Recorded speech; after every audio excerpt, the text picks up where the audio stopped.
Gulliver se reise.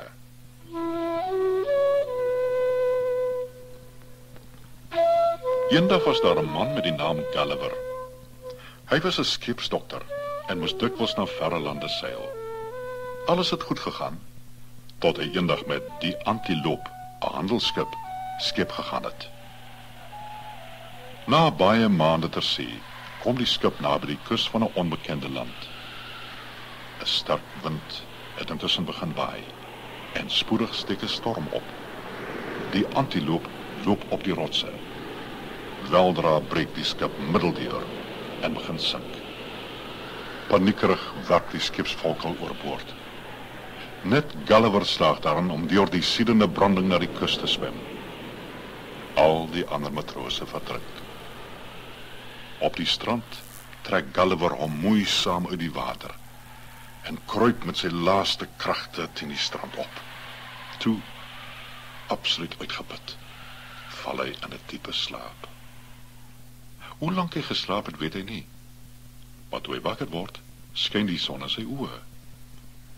Met 'n kreun probeer hy hom uitrek. Maar tot sy ontsteltenis ontdek hy dat hy nie kan beweeg nie. Sy arms en bene en die hare van sy kop is stewig aan die grond vasgebind. Toe voel hy iets op sy been kruip.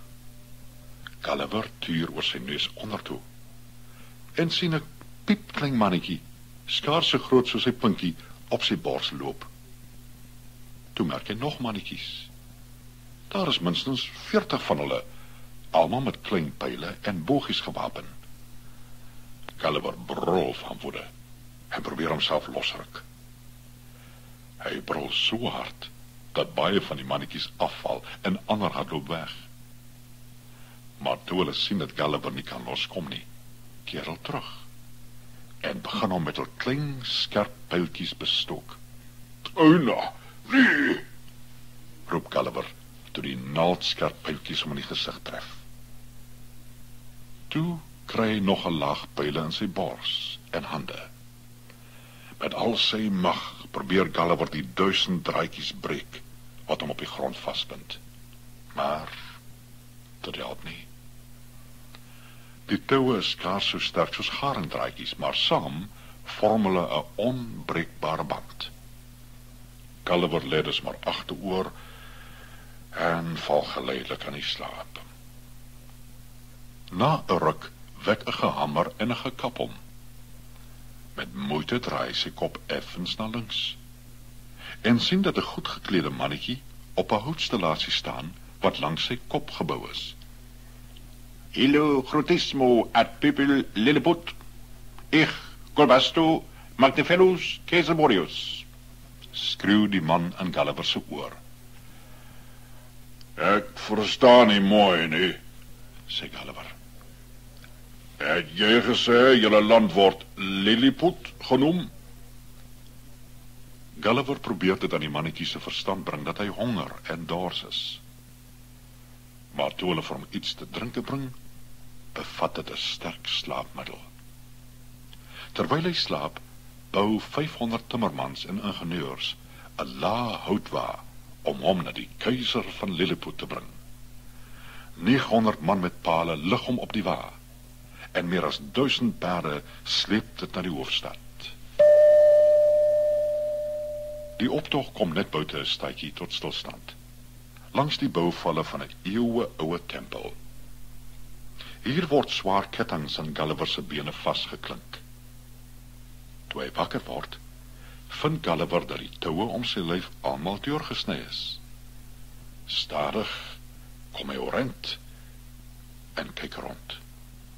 Tot sy verbasing sien hy 'n hele miniatuurstadjie met huise, strate en parke aan sy voete lê. En oral staar duisende klein mensies om oopmond aan. Reg voor hom staan 'n pragtige strydros. Op die perd se rug sit die keiser. Hy is langer en aansienliker as enige van die mensies wat Gulliver tot dusver gewaar het. Hy dra 'n pragtige mantel en in sy hand hou hy 'n lang swaard met 'n diamantversierde geves. Die perd steier gedurig van vrees vir Gulliver. Op die ou end klim die keiser dus maar af en stap om Gulliver se enorme voete rond. Naby die tempel staan 'n hoë toring. Dit is die hoogste gebou in Lilliput, byna so lank soos Gulliver self. Die keiser en sy howelinge klim daarby op om Gulliver deegliker te bekyk. Hulle praat deur megafone met hom. Maar hoewel Gulliver hul in Engels, Duits, Frans, Spaans en Italiaans aanspreek, verstaan hulle blykbaar geen woord van wat hy sê nie. En hy verstaan hulle ewemin. Die keiser klim in die toring af en klap sy hande. Onmiddellik word 20 waans wat propvol kos gestapel is na die reus gebring. Gulliver begin nou besondere mense onderskei. Hy ken die hofdames aan hul ryklik geborduurde en versierde klere uit. Wanneer hulle kniebuig, blink hul satijnmantels en silverslepe.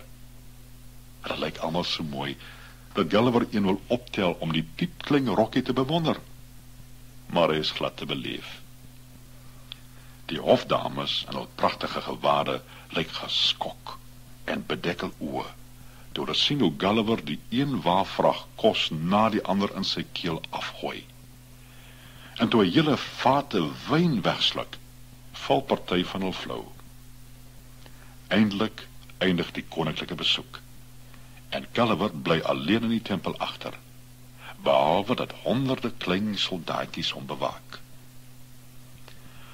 Daar is egter mense in Lilliput wat nie daarvan hou dat 'n reus so naby die stad aangehou word nie. Daardie aand sluip 6 manne verby die wagte en val Gulliver met hul pyle, spiese en dolke aan. Gou oorrompel die keiser se leiwagte hulle en maak hulle hande agter hul rug vas. Met die steel van sy skerp piek jaag die kaptein van die pikeniers die aanvallers na Gulliver se uitgestrekte hande. "Hulle wil jou doodmaak, reus," bedui hy met sy gebare. "Reken self met hulle af." Gulliver gryp sy aanvallers en gooi 5 van hulle in sy sak. Die 6de word opgelig en voor sy oop mond gehou, asof hy die mannetjie wil insluk. Die ventjie gil en skreeu deurdringend. Maar Gulliver is in werklikheid baie sagmoedig. Hy sit eers die 1 man op die grond neer, en toe ook die ander 5. Blitsvinnig laat hulle vat. Almal in Lilliput is verstom oor Gulliver se lankmoedigheid. Boodskappers bring die berig na die keiser se hof.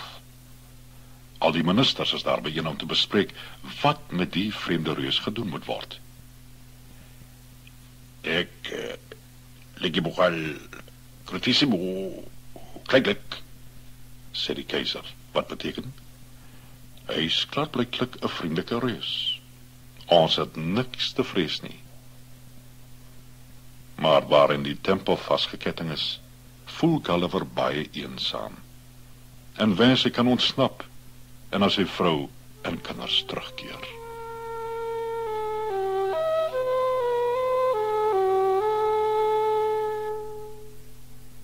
Lees in deel 9 wat van Gulliver word as hy probeer ontsnap.